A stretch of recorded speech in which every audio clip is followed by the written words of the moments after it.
Bueno, muy buenas noches. Son las 7:05 en punto. ¿Me escuchan bien, Nati? Listo. Entonces, bienvenidas todas las personas que se han unido. Hasta el momento tenemos 12 participantes en sala.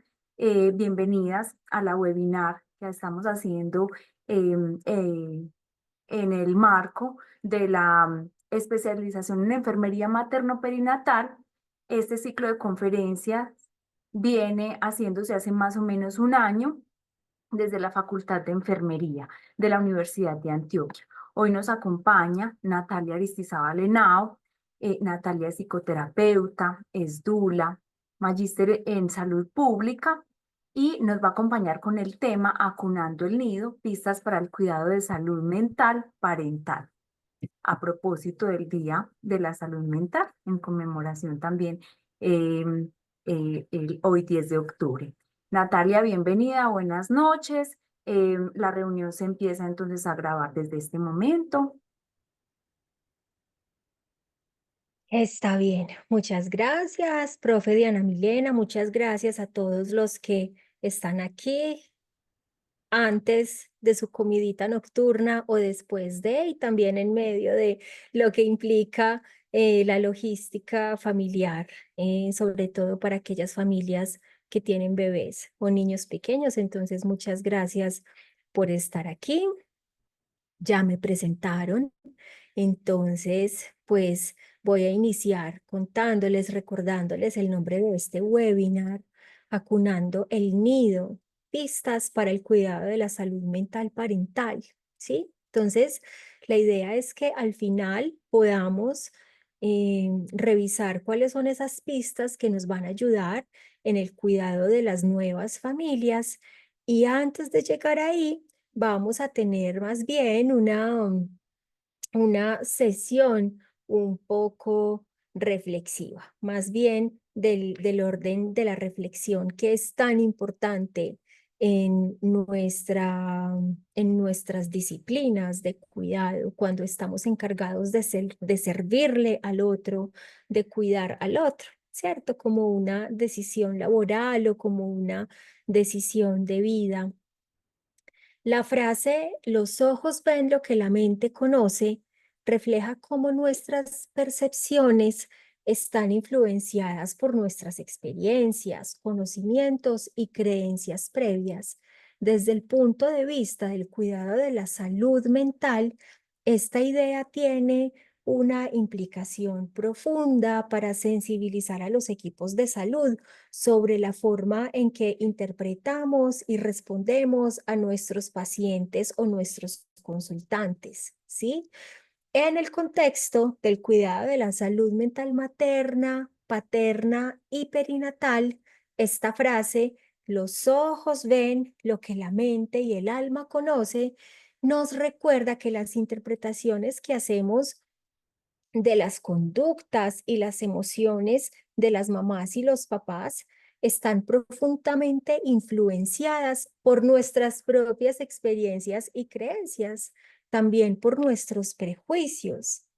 Un profesional de la salud mental o un profesional de la salud en general que no sea consciente de estos factores puede interpretar a veces erróneamente los signos de estrés, las manifestaciones del estrés, las manifestaciones de la inseguridad, del dolor, del sufrimiento o de las dificultades que presentan los padres durante la gestación, el posparto y la lactancia.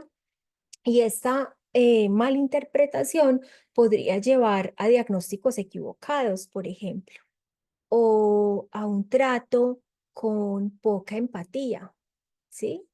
Entonces, si nosotros como profesionales de la salud y de la salud mental, de la enfermería, no estamos formados adecuadamente, pues de manera integral, ¿sí? No solamente en lo teórico, sino también en lo humano, o no somos conscientes más bien de esa dimensión humana que es tan importante en nuestras labores, es posible que dejemos que nuestros prejuicios guíen nuestras percepciones Y eso puede hacer que corramos el riesgo de pasar por alto las necesidades individuales de las mamás, los papás y los bebés. Este principio es particularmente importante cuando se aborda la salud mental perinatal, ¿sí? Ya que las diferencias culturales, las expectativas sociales sobre la maternidad y la paternidad pueden influir en cómo se experimentan y expresan las dificultades emocionales. Cada materna, cada padre, cada bebé tiene una forma única, singular de expresar su forma de estar en el mundo y de expresar cómo percibe los estímulos que recibe del mundo. Bien, entonces lo que hace la Facultad de Enfermería por medio de este ciclo de conferencias y también mediante la creación de una especialización en un tema tan divino y tan importante que es el acompañamiento a ese trinomio em, neonatal, pues aquí sensibilizar a los equipos de salud requiere que los profesionales que van a estar cerca a a estas personas en la etapa perinatal, desarrollemos un alto nivel de autoconciencia, ¿sí? O sea, que tengamos conocimientos técnicos, pero que desarrollemos autoconciencia, empatía, adaptando enfoques integrales centrados en la persona. En este caso, centrados en las familias, en las necesidades de las madres, de los padres y en las necesidades de los bebés, ¿sí? De este modo, vamos a poder ver más allá de las limitaciones de nuestras propias percepciones y atender adecuadamente las vulnerabilidades y desafíos que enfrentan los padres durante esta etapa crítica, pero no solamente atender las vulnerabilidades, sino también potenciar las capacidades. Nati, ¿cierto que tú no has pasado las diapositivas? No la he pasado, Ah, acabé de... perfecto. Cuenten si ya ven una diapositiva distinta. Sí, ya en este momento, sí. Muy bien, entonces aquí en esta diapositiva que parece un poco compleja, quiero hablarles del continuum o del continuo vital. El concepto del continuum fue desarrollado por una pediatra y mediante este concepto la pediatra decía, bueno, los bebés desde la gestación manifiestan unas necesidades, cuando nacen siguen manifestando unas necesidades y la idea es que sus cuidadores principales respondan a ellas para que este sujeto pueda desarrollarse de la mejor manera posible. Yo traigo el concepto de continuum y lo traigo al continuo vital como una categoría importante para quienes estamos trabajando en salud mental materna. Y lo relaciono con ese, pues el continuum, lo relaciono con la imagen del infinito, ¿cierto? Con esta imagen arquetípica del infinito que es el 8 al revés, que es una imagen que siempre está en movimiento y siempre pasa por el mismo punto de origen, que es el punto del fin, ¿sí? El punto del final es el punto también del inicio, ¿verdad? Entonces, em, aquí lo que les traigo es que en lo perinatal siempre hay una idea de vida o en cada ser, en cada individuo, en cada persona que somos nosotros, hubo una idea de vida, ¿cierto? Que fue lo que nos dio inicio. Bien, entonces hay una idea de vida, esa idea de vida lleva a un proceso de preconcepción, luego de concepción, gestación, nacimiento. Y en el nacimiento, el ser humano respira por primera vez, ¿cierto? Para poderse empezar a adaptar a la atmósfera y allí se da cuenta del cambio. No se da cuenta de manera consciente a nivel cortical, pero sí a nivel sensorial, ¿cierto? A nivel corporal. Luego de ese primer respiro y llega a un territorio, a un cuerpo, a una tierra, a esa Pachamama que es el cuerpo de su madre, haciendo contacto piel con piel, ¿sí? Y ese arrastre al pecho, si se lo permiten, arrastre. Bien, que vamos a ver que es algo muy importante en la evolución de las especies. Luego de este piel con piel, esta adaptación a la atmósfera, empezamos a relacionarnos con esos cuidadores significativos, con la familia, con las otras personas del entorno, los otros estímulos del entorno y nos damos cuenta de la vida. Primero nos dimos cuenta del cambio y a medida que vamos creciendo y evolucionando nos damos cuenta de la vida, ¿sí? Por medio de la crianza, el amamantamiento, las prácticas de cuidado, los rituales, esos pequeños rituales que van haciendo las familias, las mamás, los papás, las abuelitas, cada vez que llega un nuevo miembro a la familia, pero también a través de los duelos, ¿sí? Y esas pequeñas muertes o esas pequeñas renuncias que vamos teniendo a lo largo de la vida y regresamos nuevamente aquí, a este fin que es el punto de un nuevo inicio. Entonces, se los quería traer así porque realmente el continuo vital del ser humano, que es decir, la ontogenia, recapitula el continuo vital de toda la especie humana, es decir, la filogenia, la evolución durante millones de años de la especie humana. Entonces, en esta imagen que ven un reptil saliendo del agua, reptando, haciendo un arrastre de un ambiente acuático a un ambiente terrestre. Eso, eso es más o menos conocido o equiparable a algún proceso en lo perinatal. Este animalito se llama el Tiktaalik y en la historia evolutiva de los seres vivos, la salida de las aguas, también llamada conquista de los continentes, conquista de las tierras o la terrestrificación, corresponden a la adaptación progresiva a un modo de vida terrestre. Y si lo traemos a la vida del humano recién nacido, a este bebé recién nacido, este bebé estaba en un ambiente acuático y cuando nace, pisa, siente, se arrastra, toca, huele un medio terrestre, un territorio. Entonces, este humano recién nacido en la historia evolutiva del ser humano, la salida de las aguas, ¿sí? Es decir, su nacimiento, el cambio del entorno, de estar en el vientre, en el útero materno, adentro del cuerpo materno, a salir al exterior, a ese territorio externo del cuerpo materno, es también llamado la conquista del territorio, ¿sí? Que corresponde a la adaptación progresiva a un modo de vida terrestre inmerso en la cultura.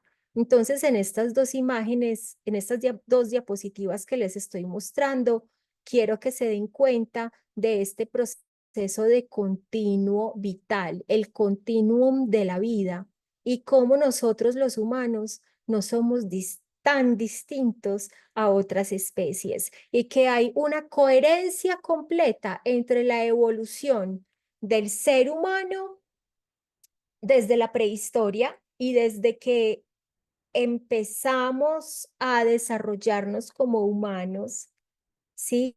Evolucionando desde un reptil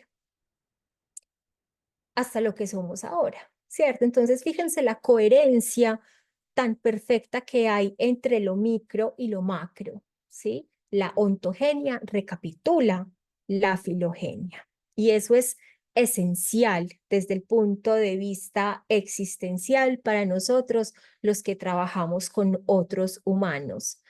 Y somos un tejido, y como somos un tejido, aquí quiero hacer como un juego de metáforas, y es que cuando una mujer está gestando un ser humano, y ese ser humano dentro del vientre materno está conformado por células, y las células cuando se unen las unas con las otras forman tejidos, ¿sí? Entonces el ser humano está formado por tejidos, el tejido conectivo, muscular, óseo, el corazoncito con su tejido muscular, em, el, el tejido conectivo, ya lo dije. Bueno, las otras formas de tejido. En todo caso, los seres humanos estamos conformados y estructurados por tejidos, ¿de acuerdo? Ese bebé dentro del vientre materno está siendo tejido físicamente, pero también desde la narrativa.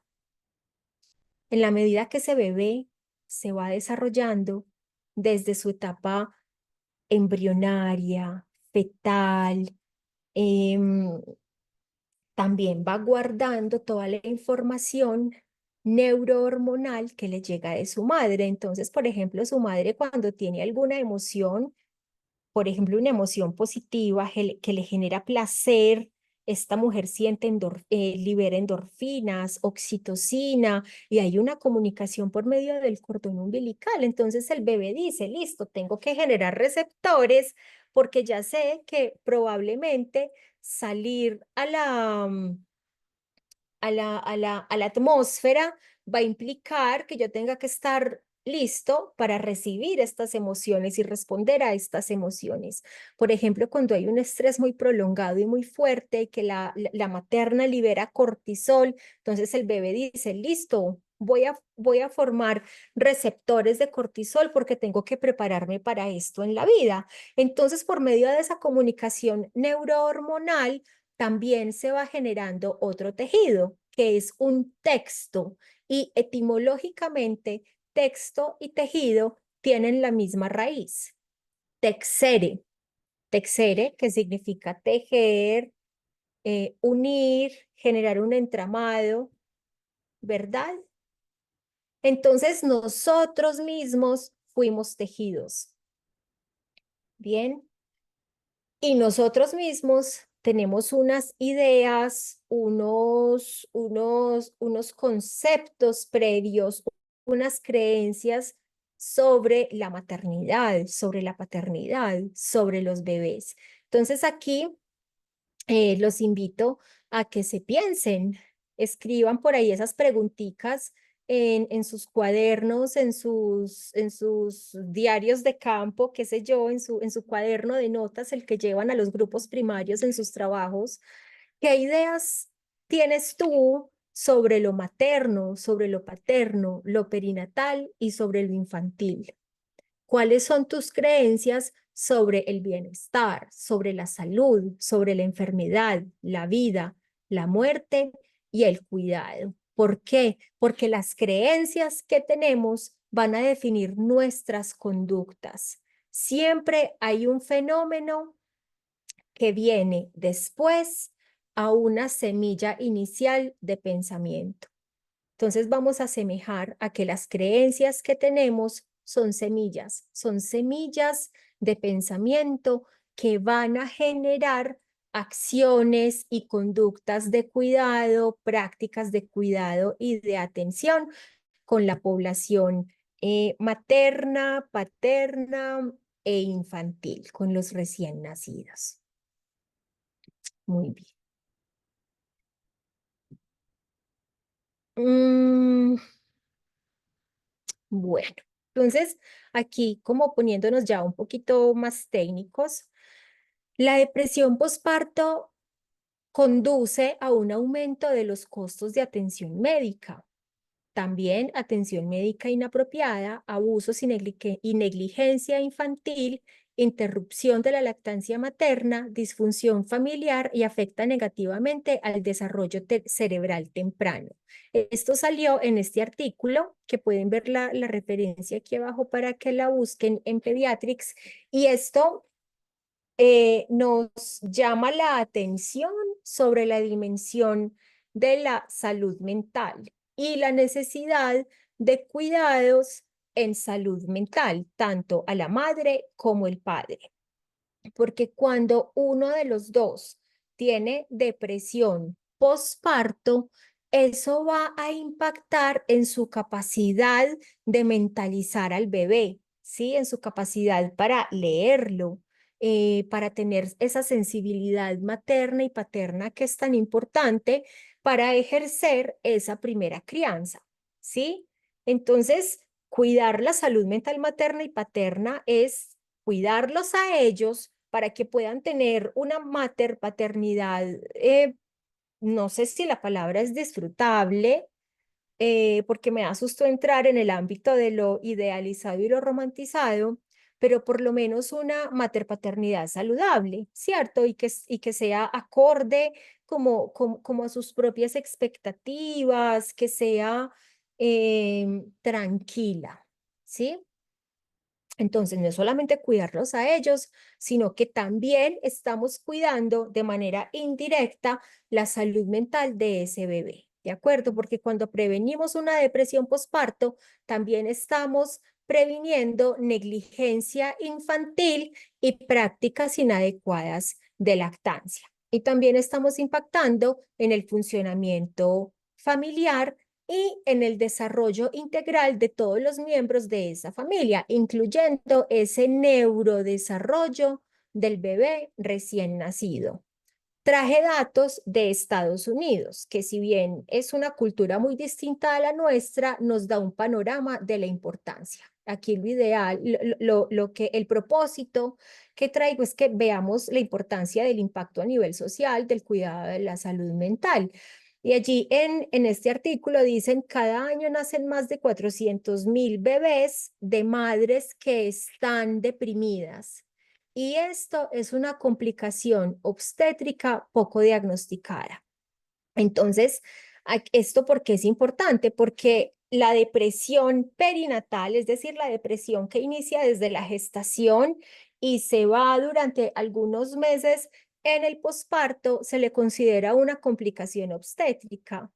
Nosotros todavía no la consideramos como tal, ¿de acuerdo? Y la subdiagnosticamos porque tendemos a normalizar muchas veces esos sentimientos de tristeza y angustia que normalmente llamamos el baby blues, em, que se generan por la reacomodación hormonal en el posparto, por la adaptación al posparto, pero a veces lo que estamos haciendo es pasar por alto una depresión posparto.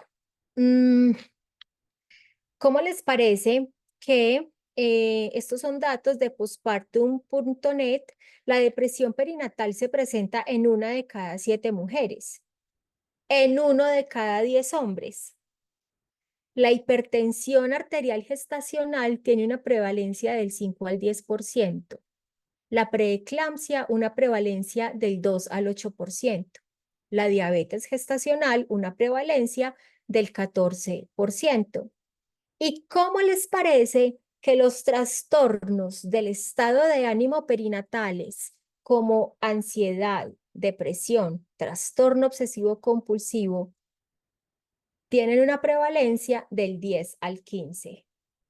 ¿Es mayor que la prevalencia de la hipertensión arterial gestacional? Sí. ¿Es mayor que la prevalencia de la preeclampsia? Sí.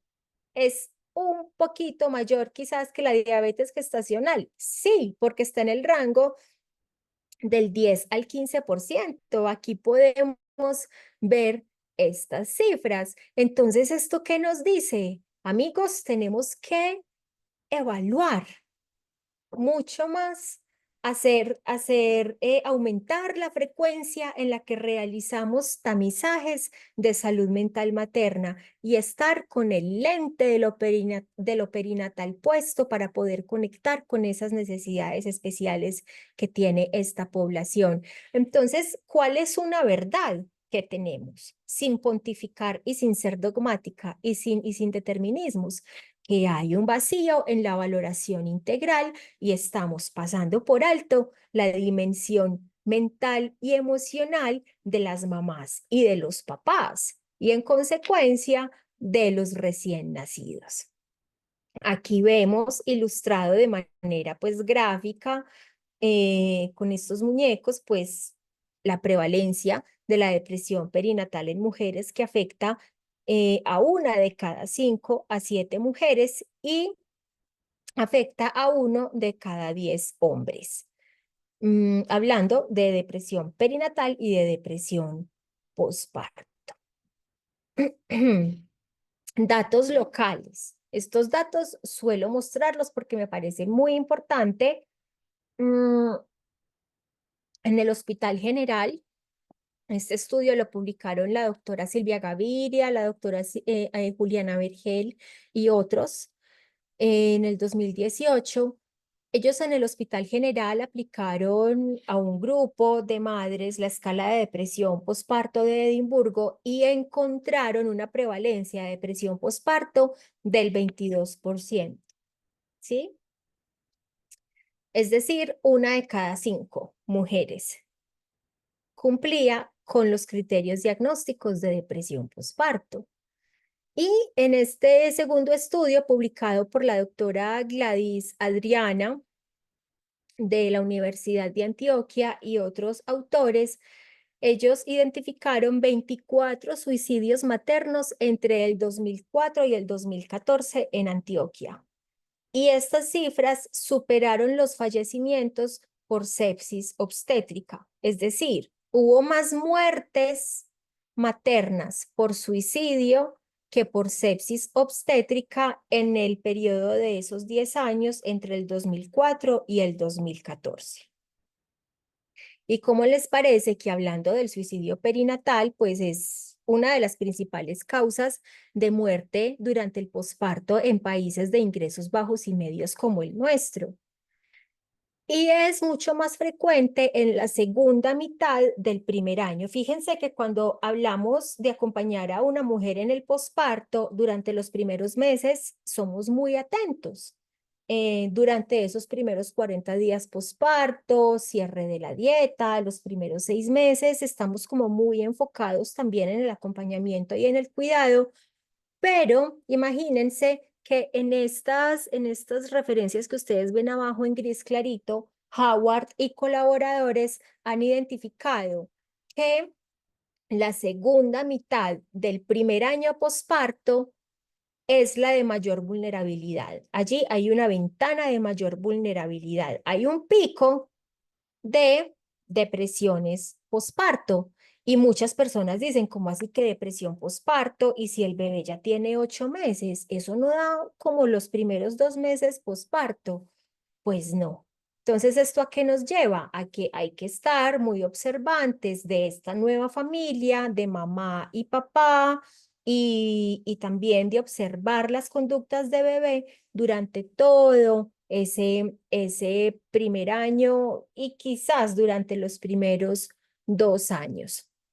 Del 5 al 20% de las muertes de las madres son aquellas que cumplen con criterios de depresión posparto y no tienen un tratamiento farmacológico. Y por lo general no tienen un tratamiento farmacológico porque no tuvieron acceso a alguien que les hiciera una valoración, hiciera un tamizaje sencillo como es la escala de depresión posparto de Edimburgo y les hiciera una remisión oportuna. Entonces, esta es la oportunidad que tengo para decirles, recuerden aplicar la escala de depresión posparto de Edimburgo y realizar una remisión a algún profesional de la salud mental para que haga una evaluación más profunda y poder acompañar adecuadamente a esta familia. La escala de depresión posparto de Edimburgo no solamente se le aplica a la madre, también se le puede aplicar a la pareja paterna. ¿Sí? Disculpas, aquí hago un disclaimer, disculpas porque estoy hablando el lenguaje binario, madre y padre, pero aquí estoy también pues lo hago incluyendo las otras formas de familia y de pareja. En este estudio mexicano, ellos hablan de las dificultades en la salud mental materna como un factor de riesgo para el bienestar socioemocional en los niños. Entonces, ellos encontraron que aquellas mujeres que cumplían con criterios de depresión en el posparto también había unos resultados o unas situaciones asociadas. Por ejemplo, eran familias en donde había más problemas en la vinculación materno-paterno-filial, es decir, entre la madre y el niño y entre el padre y el niño o la niña. Una baja adherencia a la atención médica, por ejemplo, acudir a los controles de crecimiento y desarrollo, a los controles de ginecológicos posparto, a las citas de vacunación, que esto es identificado también como negligencia y abuso infantil, que lo tenemos aquí más abajito. Una exacerbación de condiciones médicas, por ejemplo, la depresión ya está descrita como un factor de riesgo independiente para el aumento de la presión arterial y cuenta como un factor de riesgo cardiovascular. Se relaciona también con violencia intrafamiliar, separación y divorcio, pérdida de recursos interpersonales y financieros, discapacidad y empleo. La depresión es una enfermedad tan discapacitante, ¿sí? En el campo clínico, eh, realmente puede verse como una depresión impacta a una persona hasta dejarla incapacitada para cuidarse a sí misma y para poder ser generativa en alguna ocupación. En cuanto a los niños, hay una negligencia, puede que haya negligencia y abuso infantil, por lo menos en este estudio que realizaron en México, se identificaron retrasos en el desarrollo de los hijos de las mamás que tenían depresión posparto. También tenían más problemas en el comportamiento y estos padres con mayor consumo de tabaco, alcohol y drogas y casos de infanticidio, homicidio y suicidio, ¿sí? Que son los más extremos, pero nosotros en Antioquia hemos tenido casos. En Colombia hemos tenido casos supremamente dramáticos de suicidios maternos, paternos. Los paternos no se relacionan tanto con el tema de la paternidad y de infanticidio. ¿Sí? Y queremos prevenir esto a toda costa. ¿Y cuál es el costo de la salud mental no tratada? Como les dije anteriormente, traigo datos es de Estados Unidos porque todavía no tenemos datos tan contundentes en lo materno-perinatal en nuestro país. Sin embargo, pues es una inspiración. O sea, si uno no tiene ideales y si no tiene modelos, pues es más difícil evolucionar, ¿sí? Y esto puede ser una inspiración para que, por ejemplo, algún estudiante de la especialización en enfermería materno-perinatal se anime a crear el Observatorio de Salud Mental Materno-Perinatal. ¿Por qué no? En fin, entonces, con respecto al costo de la salud mental no tratada, tenemos que los trastornos del estado de ánimo perinatal son la complicación número uno de la gestación y el nacimiento. A nivel nacional en Estados Unidos afectan hasta 1 de cada 7 mujeres en la gestación y en el posparto. Y cuando no son tratados, son muy costosos y tienen consecuencias multigeneracionales. Es decir, no solamente hay consecuencias en esa familia, sino en la descendencia de esa materna y de ese padre, ¿cierto? Porque este hijo que seguramente estuvo expuesto a, a transformaciones epigenéticas en su desarrollo intrauterino y durante la crianza, porque la primera crianza y la lactancia también son programadores epigenéticos, ¿sí? Em, pues si se expresa en el niño, se expresa también en su descendencia. Y tenemos pruebas, ya tenemos evidencia, estudios que hablan del trauma generacional, ¿de acuerdo? Y muchos de los trastornos del estado de ánimo perinatales están relacionados con traumas durante el parto, durante la gestación y también en el posparto, trauma posparto. En fin, en Estados Unidos estimaron que em, tiene un costo de 14,2 billones los trastornos del estado de ánimo no tratados en los nacimientos que hubo en el año 2017. La mitad de las mujeres en etapa perinatal que tienen algún diagnóstico de depresión no obtienen el tratamiento que necesitan y al no obtenerlo pues están aumentando esa carga de enfermedad que influye también, poniéndolo en términos pragmáticos, en la economía, ¿sí? En la economía del entorno. Entonces, los costos sociales de los trastornos del estado de ánimo perinatales en el 2017 tuvieron un promedio por binomio de $32.000. Multipliquen eso por lo que está el dólar en este momento, que es 4.000 y pico, ¿cierto? 120 y pico millones por año por binomio cuando la mamá no está siendo tratada, ¿cierto? Si lo llevamos solamente a la madre, serían $19.000 y por niño $12.000, ¿cierto? Entonces, para nosotros es mucho más porque multiplicamos por 4, pero además porque nosotros tenemos unos determinantes sociales de la salud con mayores desventajas, ¿sí? Muy bien.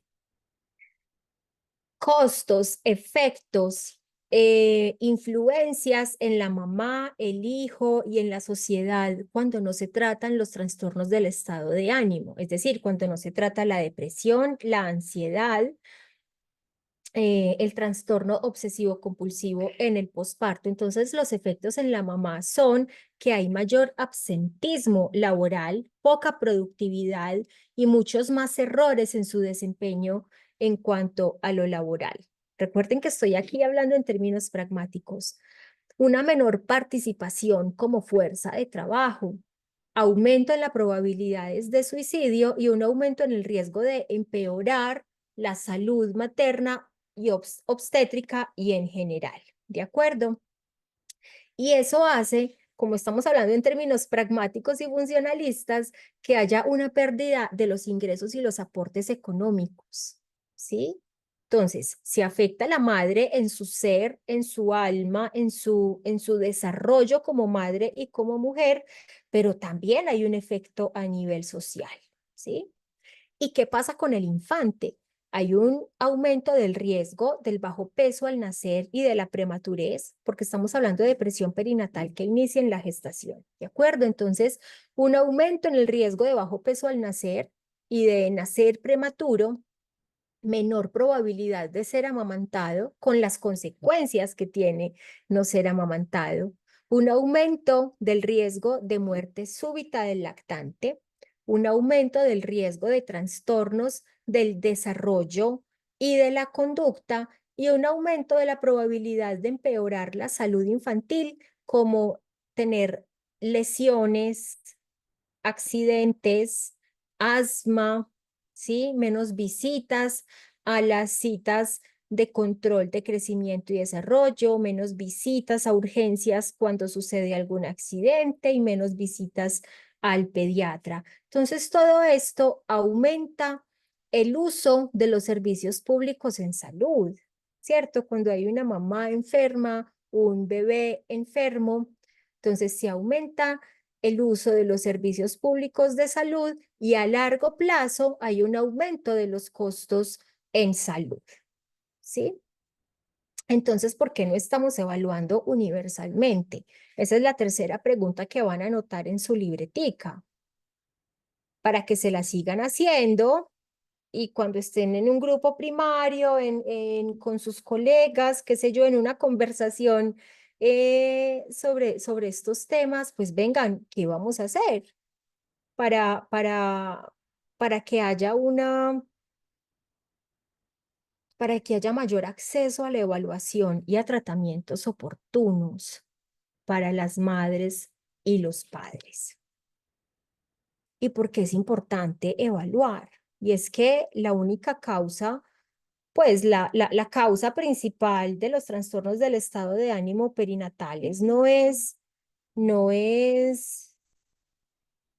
mil disculpas, no es solamente lo neurohormonal que sucede durante la gestación, sino que hay un componente psicosocial súper importante y entendemos la gestación y el posparto como un periodo crítico, ¿sí?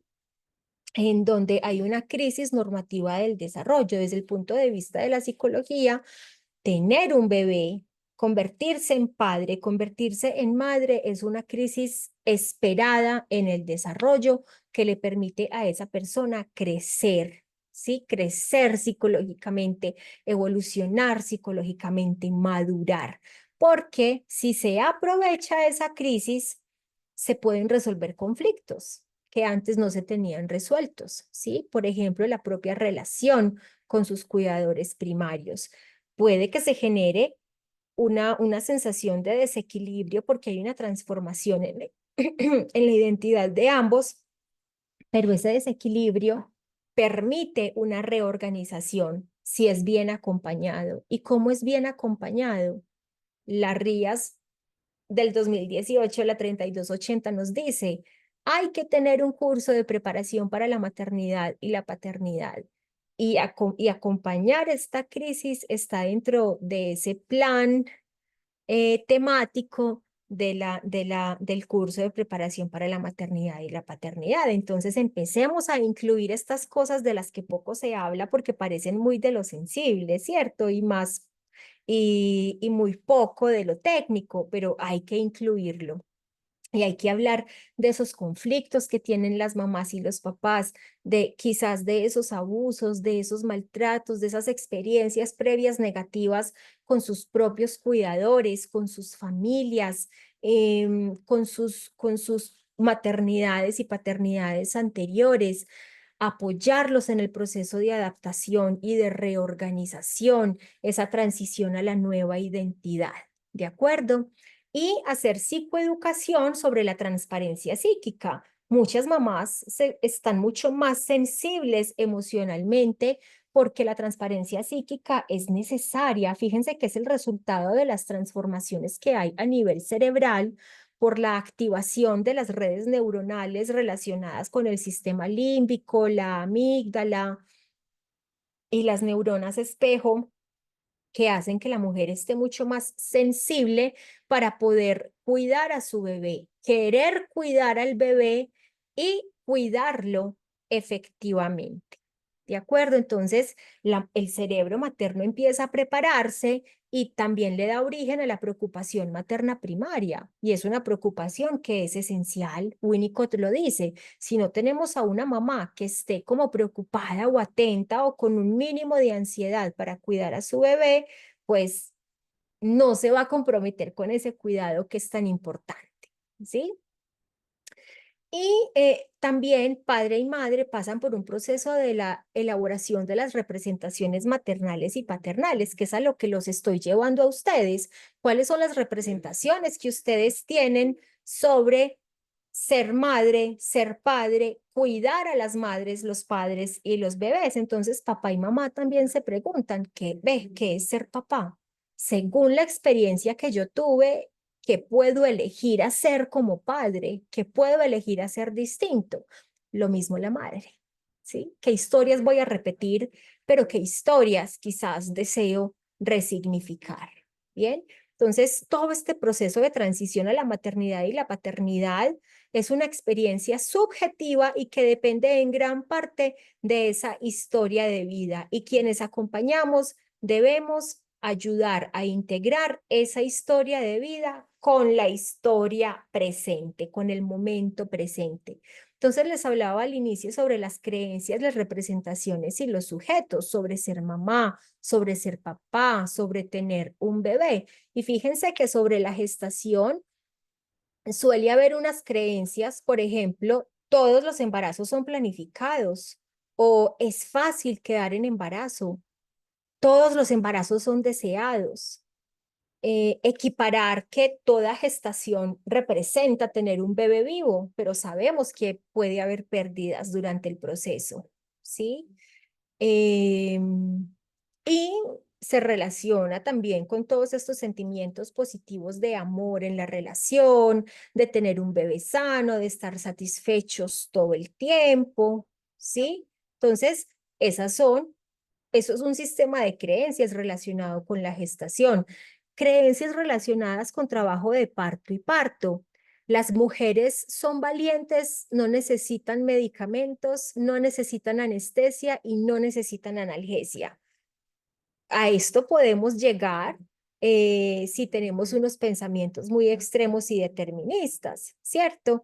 Pero siempre hay que reconocer que la mujer es un agente de sí mismo, que las mujeres podemos empoderarnos y que sobre todo podemos elegir los medios para vivir con mayor placer nuestro trabajo de parto. Otra creencia, el único nacimiento bueno es el nacimiento que se da por vía vaginal, el que no es medicado, el que es natural, la cesárea es una falla o un fracaso, quienes paren por cesárea son menos madres, tomaron el camino más fácil, ¿cierto? Entonces son creencias que definen cómo nosotros nos relacionamos, por ejemplo, con una mamá que eligió una cesárea.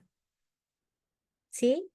Son solo creencias y supuestos que nosotros debemos reevaluar para poder tener unas conductas, actitudes y acciones de cuidado que sean empáticas y que no dejen de reconocer la dignidad humana de esa mujer y pues, de esa mamá y de ese papá. En cuanto a los papás, sobre ellos también, sobre los papás, pues pareja masculina, también recaen muchos supuestos que les generan ansiedad y estrés. Por ejemplo, el papá que dice, nosotros somos la roca, tengo que ser el apoyo infalible, soy la estabilidad emocional, la familia depende de mí emocionalmente y económicamente, y eso puede ser una carga que genera estrés, ¿sí?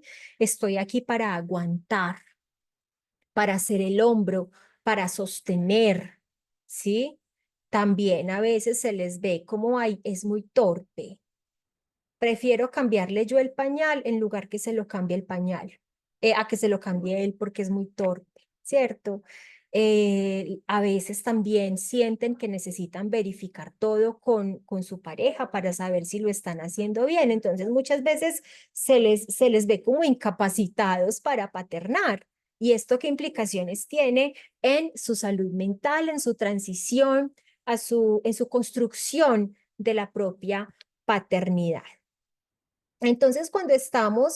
Entonces esto porque es importante para no perder la conclusión de esta diapositiva y es que las creencias que tenemos alrededor de la gestación, el trabajo de parto, la maternidad y la paternidad definen nuestras conductas, actitudes, prácticas y acciones con la población perinatal. Entonces vamos a estar muy atentos a cuál es esa narrativa que nosotros tenemos, porque la narrativa es lo que guía nuestras acciones. Quienes estamos en contacto con las familias, pues por lo general tenemos una entrevista inicial de salud mental, sobre todo los psicólogos o psiquiatras, pero las enfermeras y enfermeros también muchas veces cumplen con este rol, ¿cierto? Entonces, siempre en cada entrevista, sea para establecer algún diagnóstico o simplemente porque vamos a hacer un control de crecimiento y desarrollo, toda entrevista, todo encuentro debe tener como base la sintonía y la conexión, el attunement, ¿verdad? Como esa sintonía con ese otro, cómo llegó, cómo está hablando y querer conectar con ese otro, ¿cierto? Si yo como enfermero, enfermera, como médico, como psicóloga, quiero conectar con ese otro lo va a notar, ¿sí? Y la entrevista va a cambiar de tono y a lo mejor va a ser una entrevista mucho más nutrida y me va a servir mucho más a mí, ¿cierto? La idea es que sea un espacio confiable y seguro, libre de juicios. O sea, que la mamá no se sienta juzgada porque decidió no amamantar, por ejemplo, ¿sí? O porque decidió dar a luz por medio de una cesárea. Y se recomienda bastante para que lo consulten, anoten por ahí para que consulten y profundicen la entrevista motivacional, que es una entrevista no directiva, sino que es más bien como un diálogo en donde hay mucha empatía porque se conecta realmente de manera genuina con el otro y se valida a esa mamá, a esa papá, a ese papá en la medida que se va conversando. Se valida con el parafraseo, es decir, diciéndole en mis propias palabras lo que entiendo que él o ella me está diciendo. ¿Sí? Muy bien. Y algo importante es usar las escalas que ya tenemos disponibles, la escala de Herrera y Hurtado para valorar el riesgo psicosocial, las 3 preguntas de Woolley y la escala de depresión posparto de Edimburgo. En nuestras historias clínicas, que es importante registrar la información personal de la materna y el padre, ¿sí? La información sociodemográfica, quiénes viven, ¿sí? ¿Quién vive con ella? ¿Quién vive con él? ¿Quiénes viven bajo ese mismo techo? La información sobre su equipo médico, quién es su ginecólogo, quién es su equipo de cuidado, la historia gestacional, la historia prenatal, qué antecedentes médicos tiene, la historia del recién nacido, cómo está durmiendo. El tema de higiene del sueño es central en salud mental, los antecedentes que tiene en salud mental, la historia social, es decir, con qué redes de apoyo cuenta, para ella qué personas son confiables para pedir ayuda, inclusive la historia espiritual, porque vamos a ver, pues o ustedes habrán podido darse cuenta que la dimensión espiritual es una gran estrategia de afrontamiento independientemente del sistema de creencias que se tiene. Y yo como profesional de la salud, pues tú como profesional de la salud, empiezas a ponderar, según lo que he escuchado de este papá, lo que he escuchado de esta mamá, qué capacidades tiene, cuáles son sus capacidades, cuáles son sus factores protectores, también cuáles son sus factores de riesgo y a qué le voy a poner atención, ¿sí? Pero si me paro desde el punto de vista de capacidades, ¿qué capacidades le voy a fortalecer? Entonces nosotros ponderamos según sus antecedentes, según su estado actual. Analizamos el estado de la mente, los factores de riesgo y protección, las necesidades o capacidades, las necesidades, las capacidades y las oportunidades. Pistas. Aquí, pues para las pistas que les dije que íbamos a finalizar con esto, traigo una hormiguita, unas hormiguitas que trabajando en equipo, ustedes saben que cuando las hormigas se unen, construyen pues unos nidos gigantes y pueden también devorarse a un animalito en descomposición muy rápido. Y la hormiga es algo pequeño, pues es un animal pequeño y nosotros muchas veces pues pasamos por encima de las hormigas. Entonces, la hormiga aquí representa es eso pequeño que tiene gran valor. Las hormigas incluso, eh, pues tienen un gran valor en la supervivencia del ecosistema, así como las abejas, que también son un animal pequeño. Entonces, no subvaloremos lo sencillo y no subvaloremos lo pequeño. Entonces, en cuanto a las pistas, quiero hablarles de la interdependencia en el cuidado. Quizás me pase unos minuticos y espero pues que esté bien con ustedes. La interdependencia en el cuidado y el concepto africano del Ubuntu, que significa soy porque somos. Esto es fundamental en el cuidado de la salud mental de las madres y los padres de bebés. La interdependencia reconoce que el bienestar de los padres no se construye de manera aislada, sino que depende del apoyo de una red de relaciones familiares y comunitarias. Al practicar el Ubuntu, entendemos que el cuidado de la salud mental es una responsabilidad compartida, ¿sí? Somos corresponsables. El equilibrio emocional de los padres impacta directamente en el desarrollo del bebé y en el apoyo y en el entorno de apoyo mutuo entre familia, comunidad, y esto contribuye a un crecimiento saludable de la familia y a otro nivel, a un crecimiento saludable de la comunidad y de la sociedad.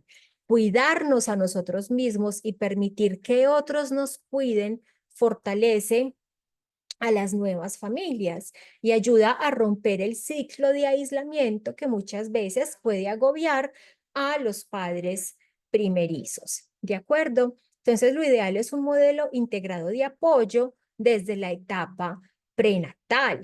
Sí, un modelo integrado de apoyo a la salud mental de los padres desde la etapa perinatal debe centrarse en la interdependencia, el trabajo en equipo, el enfoque integral. Y este modelo podría estructurarse de la siguiente manera, con un seguimiento y continuidad de la atención durante todo el posparto. Iniciar con un plan de atención perinatal personalizado que se adapte a las necesidades emocionales y psicológicas de los padres desde la gestación hasta el primer año de vida del bebé.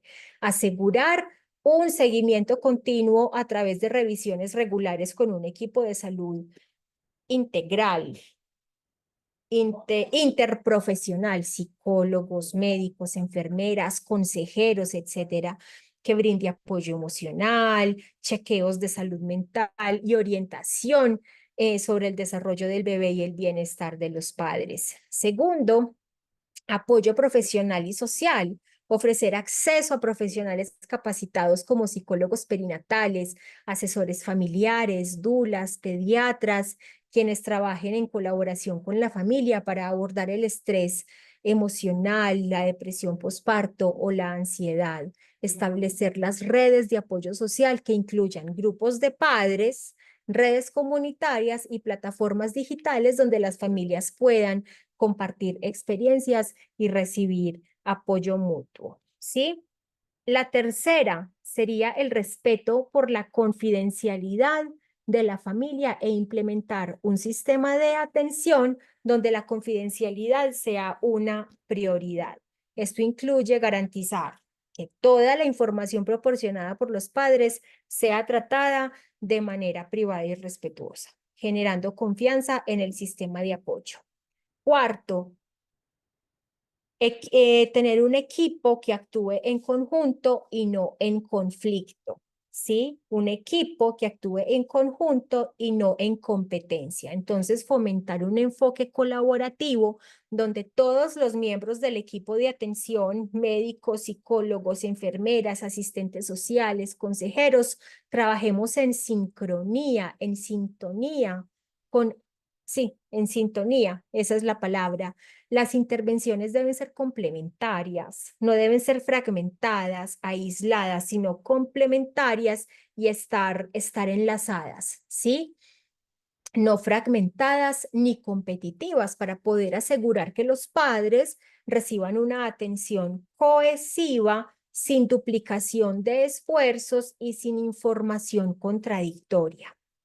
Quinto, que sea accesible, disponible, sensible y flexible, así como una base segura. Entonces, asegurar que los servicios de apoyo estén disponibles de manera accesible para todas las familias, tanto en las áreas urbanas como en las áreas rurales, y ofrecer horarios flexibles para las consultas y las sesiones. También crear opciones de atención virtual, ¿cierto? Apoyarnos en los avances de la tecnología, atención virtual, atención telefónica, para aquellos padres y madres que no puedan asistir a las citas presenciales. Y este modelo que les propongo debe ser sensible a las necesidades y circunstancias únicas de cada familia, respetando la diversidad cultural y socioeconómica, adaptándonos nosotros a las realidades individuales de cada familia, de cada madre y cada padre. Entonces, este modelo no solo cubre las necesidades emocionales y la salud mental de los padres, sino que lo hace de manera inclusiva y colaborativa, contribuyendo al bienestar familiar integral. Como dice Birdie de PSI, en la vida hay momentos para dar y momentos para recibir. La mamá primeriza, el papá primerizo o la familia recién nacida están en momento de recibir. Y la mejor forma para recibir de nosotros es que nosotros estemos informados en trauma. Entonces, abogar por una atención en salud mental informada en trauma para la población gestante, posparto y lactante es esencial para prevenir problemas de salud mental como la depresión posparto, la ansiedad o el trastorno de estrés postraumático perinatal.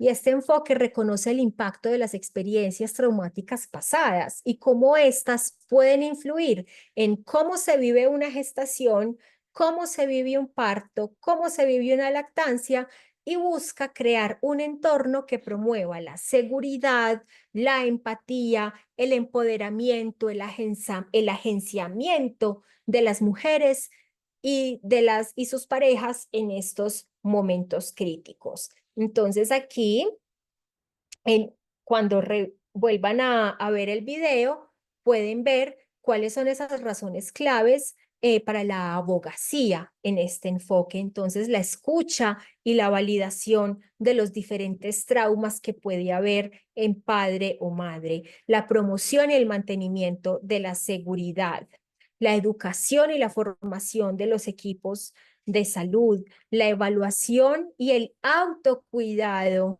del personal y de los equipos de salud, evaluación del entorno institucional, porque el entorno institucional influye mucho en cómo los equipos de salud se relacionan con los pacientes y los consultantes. Súper importante. Apoyo a la autonomía y la elección de madre y padre y establecer alianzas colaborativas y enfoques centrados en la persona. Entonces, en cuanto a las estrategias de prevención en salud mental, abogar por este tipo de atención es una estrategia clave para prevenir trastornos trastornos del estado de ánimo perinatal, porque va a reducir los factores desencadenantes de traumas previos y va a promover un entorno seguro y compasivo. Entonces, el enfoque integral, sensible y respetuoso protege tanto la salud mental de las mujeres como la de sus hijos, como la de sus padres, favoreciendo un proceso perinatal mucho más saludable y armonioso. Aquí les traigo estas 9 pistas para el bienestar. Lo ideal es dividir las metas en pequeños pasos. Estos 9 pasos para el bienestar de Jane Honigman proporcionan una guía efectiva para promover la salud mental de las mamás y de los papás, abordando aspectos claves de apoyo emocional, social y profesional. ¿Sí? Entonces, ¿qué es lo primero? Normalizar las emociones, ¿sí? Hacer psicoeducación sobre qué es lo que se siente durante la etapa perinatal. Dar recomendaciones sobre la higiene del sueño, sobre una adecuada nutrición, sobre el ejercicio y el tiempo para mí, es decir, el tiempo para la mamá, ese tiempo para el papá, porque pues para la familia, porque el ejercicio eh, mm, pues favorece el bienestar. También hablar y compartir con oyentes que no juzgan. Entonces, por eso es importante recomendarles en quién confías tú. ¿Cuáles son esas redes de apoyo que tú sientes como confiables para poderles expresar todo esto que sientes? ¿Sí? Buscar apoyo práctico y apoyo emocional, buscar recursos de apoyo, como por ejemplo la página postpartum.net que tiene grupos de apoyo gratuitos y en la ciudad, aquí en Medellín, ya hay personas particulares, hay algunas enfermeras que se dedican también a apoyar emocionalmente durante esta etapa.